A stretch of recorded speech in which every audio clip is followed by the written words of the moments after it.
Paz y bien. Mi nombre es José Roberto Ríos Pérez, soy psicólogo, soy terapeuta psicoanalítico breve, terapeuta de juego, perito auxiliar para la Arquidiócesis Primada de México en el Ministerio de Liberación y Exorcismos.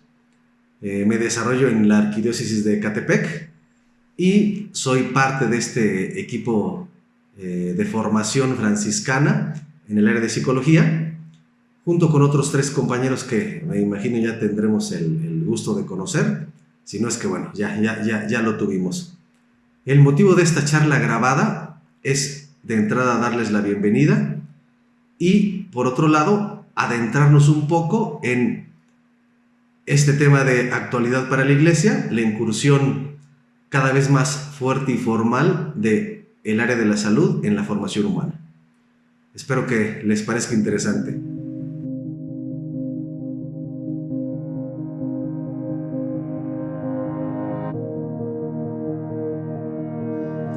Piénsenlo un momento, ya lo platicaremos, o en su virtud tendremos la oportunidad de experienciarlo en forma personal, si, bueno, somos aceptados en la orden, ¿verdad? Si no, de todas formas valdría la pena acudir a terapia, comercial aparte. Pero bueno, vamos a hablar un poquito de la formación. Como el término lo describe, formar es darle forma a algo. Ese algo podrían ser ustedes. Y entonces, la respuesta a la pregunta es sí. Sí es de vital importancia el proceso terapéutico en una formación franciscana. ¿Por qué? Hay cosas que existen por sí mismas. Por ejemplo, hay quien dice, el demonio no existe. Es una fantasía, es una forma de definir la culpa que sentimos al respecto de nuestros actos, y esto nos permite no portarnos mal, no obrar mal, no pecar. Hay quien dice también, es una forma simbólica de referirnos al mal abstracto. Y sin embargo, todas estas definiciones, complejas o no determinan de ninguna manera que esta realidad espiritual exista. Bien, lo mismo pasa con la psique. No necesitamos aceptar que existe o no para que opere en nuestro cotidiano todos los días. Desde su formación, de los 0 a los 18 años de edad, más o menos, hasta la expresión de la personalidad que todos tenemos después de este periodo de nuestro desarrollo. Si la psique existe, entonces puede enfermarse, puede rehabilitarse, puede reconstruirse, pero también puede, en el caso de no conocer la existencia y la forma en la que opera, ser ese dueño que permea y dirige todas las decisiones de nuestra vida, provocando psicopatologías, por supuesto, pecados también, fallas en nuestro juicio y malas decisiones, por supuesto.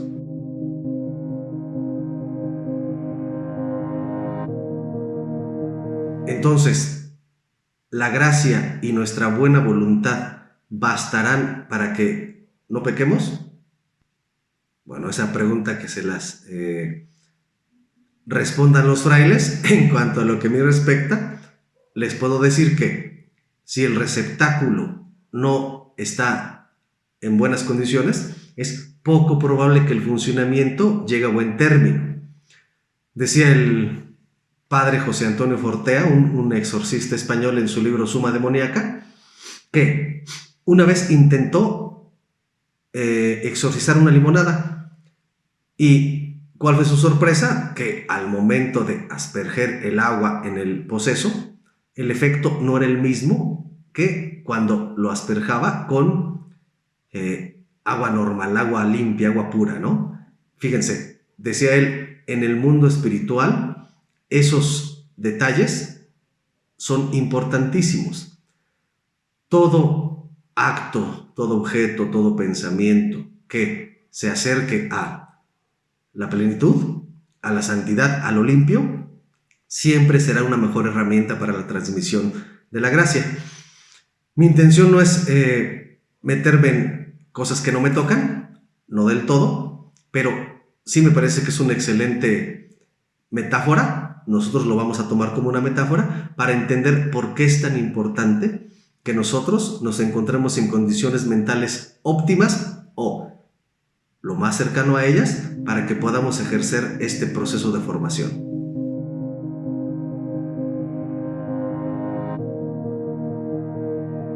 No nos confundamos.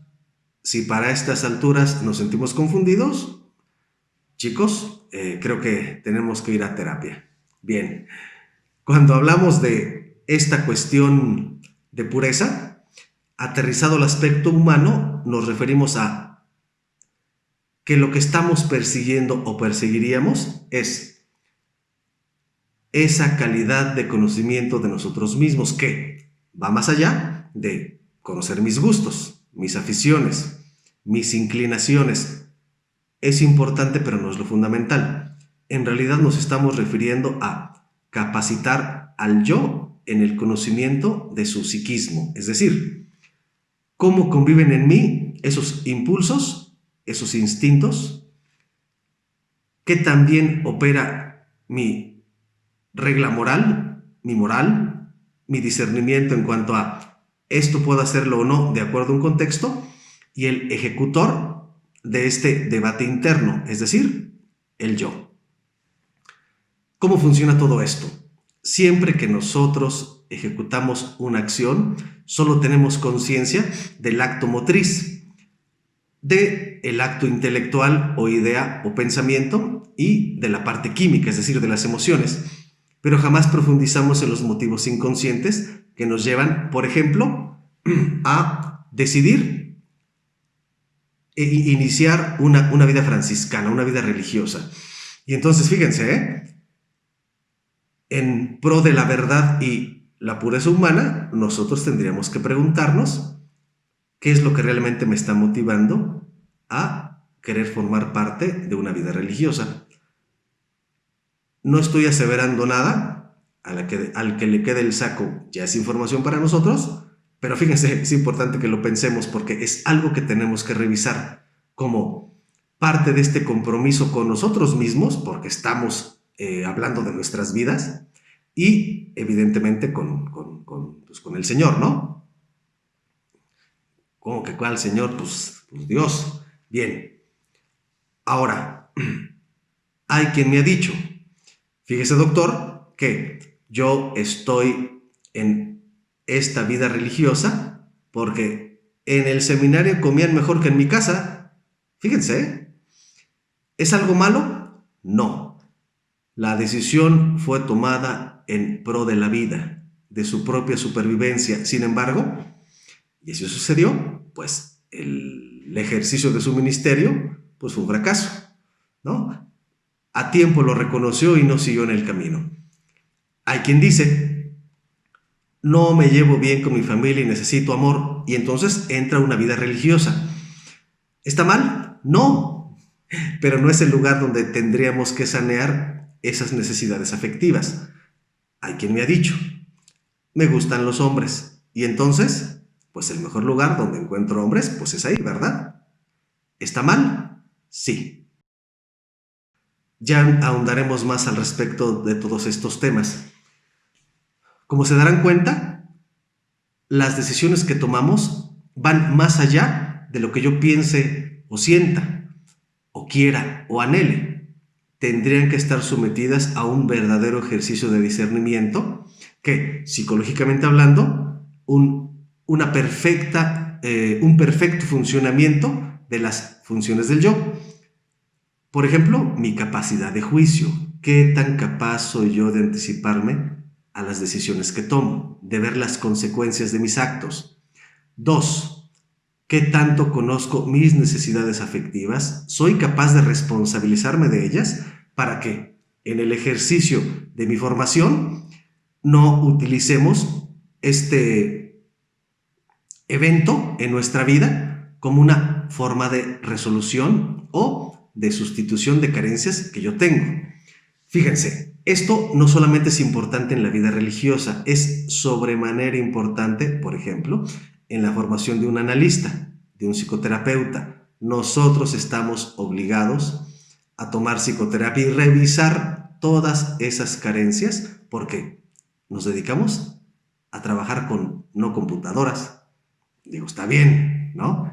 No con el cuerpo maravilloso, me refiero a medicina, sino con personas, con otras psiques, con otros hablantes, con otras demandas, con otros impulsos, con otras lastimaduras, que si yo no tengo conocimiento al menos de mis propias carencias, fácilmente puedo engancharme con las demandas del otro. ¿Qué creen? Ustedes también se van a dedicar a eso y atenderán una parte más delicada y fina, el alma, la salud espiritual. ¿Cómo podría pretender yo hacerme cargo de ejercer, por ejemplo, el don de consejo si yo no tengo claridad interna de mis propias carencias? Si yo no soy coherente con lo que pienso, lo que siento y lo que hago, y yo agregaría, si no conozco el origen de mi pecado, de mi defecto, de mi conflicto en el caso de que lo tenga, ¿es realmente un acto de mi voluntad? Es decir, un pecado con todas sus agravantes, o es un síntoma por un conflicto psicológico. Entonces, fíjense, la pregunta sigue siendo la misma. ¿Qué tan importante es en la formación franciscana un proceso terapéutico?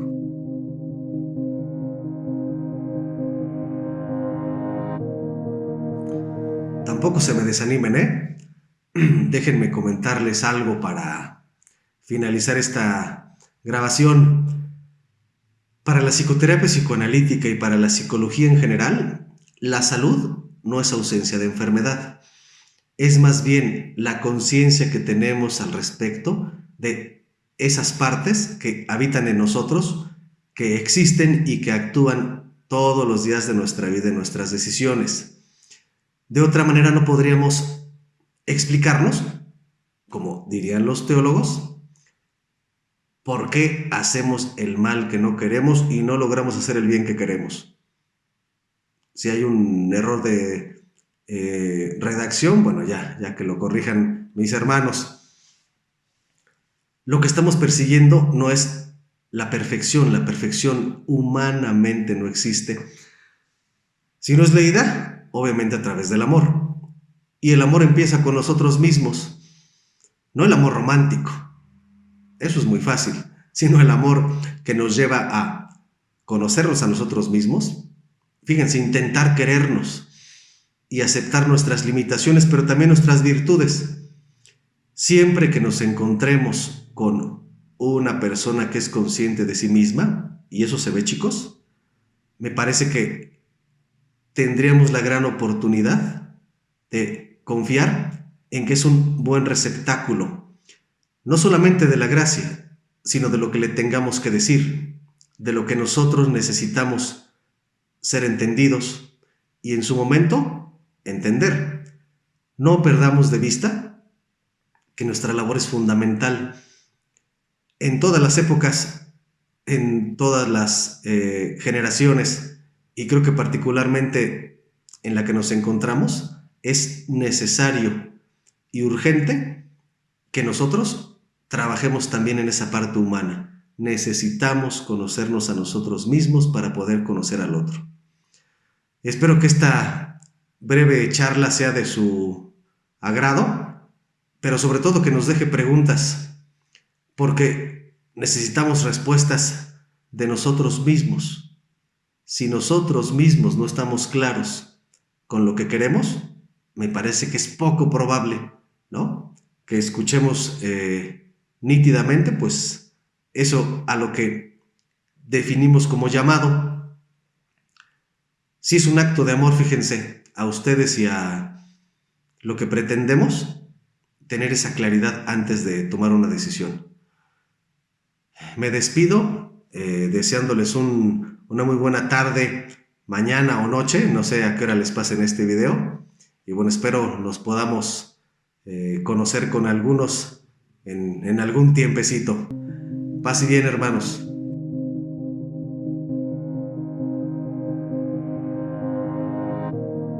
Postdata, nota aclaratoria, se me olvidó decirles algo. La calidad humana, la salud mental, la salud espiritual, la santidad, no es un fin, es un proceso. No lo perdamos de vista. Paz y bien.